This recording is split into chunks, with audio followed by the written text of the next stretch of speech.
Bienvenue sur cette chaîne, considérez cet espace comme un havre de paix. Aujourd'hui, j'aimerais parler HPE. Quels sont les signes que tu es possiblement au potentiel émotionnel? Déjà, il y a une hypersensibilité émotionnelle. En fait, tes émotions vont être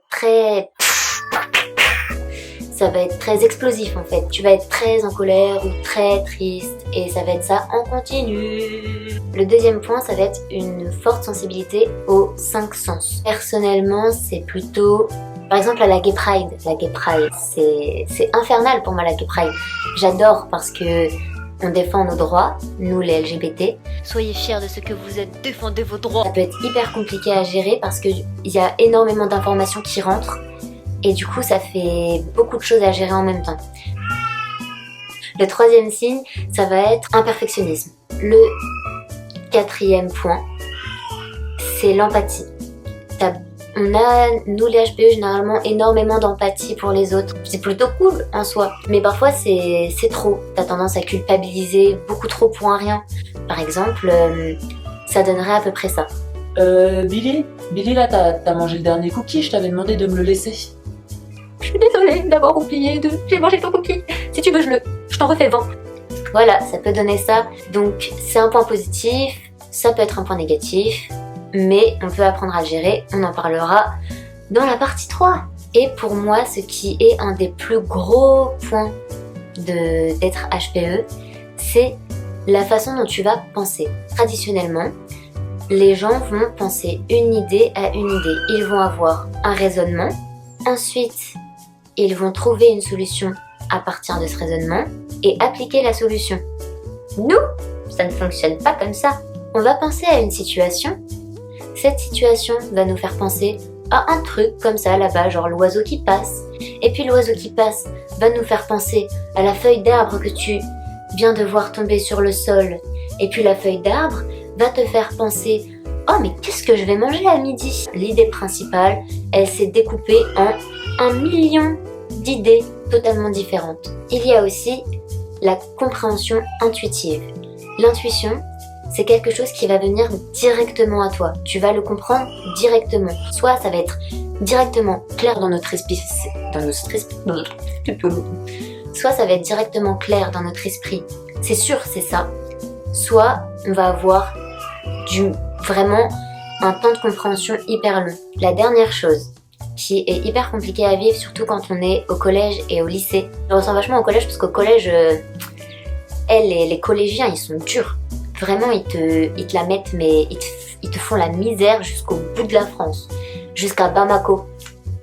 Petit clin d'œil à Darlene. C'est le fait que tu es toujours en décalage avec les autres. Ou en tout cas, tu te sens toujours en décalage avec les autres. Tu as toujours l'impression d'être le mec bizarre du groupe d'amis. Si tu regardes cette vidéo et que tu as l'âge d'être au collège ou au lycée et que tu vis ça, essaye pas d'être comme les autres et de suivre le mouvement pour rentrer dans les codes. Justement, sois fier de cette différence parce que si tu es fier de cette différence, c'est là où tu pourras faire des grandes choses. On va passer à la deuxième partie de cette vidéo. On va parler des points positifs. Vois le verre à moitié plein. Déjà, le premier point positif, c'est que tu as une super bonne relation aux autres, en général, parce que tu as cette intuition qui te permet de comprendre facilement les autres, de te mettre facilement à leur place et de comprendre les situations. Tu vas comprendre intuitivement ce qui va pas. Et ça, c'est super cool, parce que du coup, ça fait de toi une super bonne amie, un super bon ami. Ensuite, le fait d'avoir cette sensibilité, ça fait que tu as une bonne originalité et que tu as une bonne créativité. Et donc, au lieu de te blâmer d'avoir cette sensibilité et de te dire « Oh, je suis nulle, je suis trop bizarre », ouais, t'es bizarre. Et tu peux mettre ta bizarrerie au service de la créativité. Et si tu as un projet ou quoi que ce soit, et bah, ton projet, tu pourras le rendre super original, très différent. Et ça, il faut pas que tu l'oublies. C'est très important, s'il te plaît, fais-le. Donc, il y a tous ces points positifs. Et en fait, j'en ai, quand je les cite comme ça, il y en a pas beaucoup, mais parce qu'en fait, ils se rejoignent un peu tous. Mais voilà, t'as une différence. Et ça, c'est super. Tu peux t'en servir pour être hyper original. Donc, dans tes projets perso, tu peux faire un truc de ouf. Tu peux faire un truc qui sort du commun. Sois fier de toi, sois fier de qui tu es. C'est hyper important. Comment réussir à un peu mieux l'accepter? Essaye d'accepter les sentiments que tu ressens.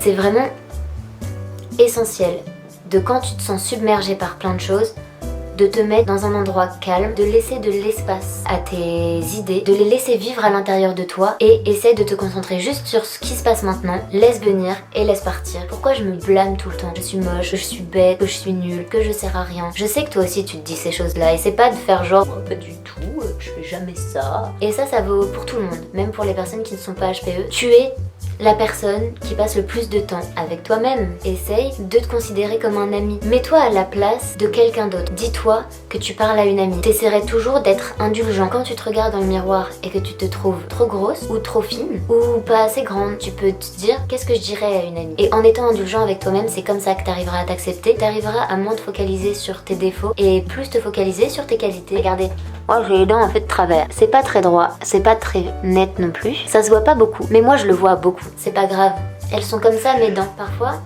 tu vas prendre les émotions des gens qui sont autour de toi parce que t'es empathique. Quand tu vas être dans le métro, tu vas être autour de plein de personnes qui ont chacune une humeur différente. Sans le savoir, tu vas absorber ces humeurs. Et finalement, c'est ça qui va faire un trop plein d'émotions, c'est que tu vas ressentir tout ce que tout le monde ressent. Apprends à te demander, ok, qu'est-ce qui m'appartient là tout de suite et qu'est-ce qui ne m'appartient pas. Il faut apprendre à écouter ton corps. Si t'es angoissé pour aucune raison apparente, c'est sûrement que ça t'appartient pas et que ça appartient à quelqu'un que t'as pu croiser et t'as plutôt bien capté son énergie. Essaye de le renvoyer et de te dire, ok, c'est pas à moi, alors je le renvoie à la personne à qui ça appartient. Juste dire ça.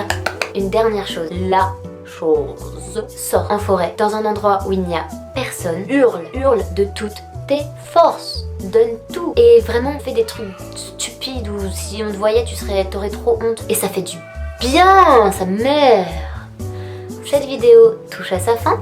J'espère que ça t'aura aidé. J'ai fait de mon mieux. Je veux vraiment que ce soit un endroit d'échange et je vous dis sûrement à bientôt dans une prochaine vidéo.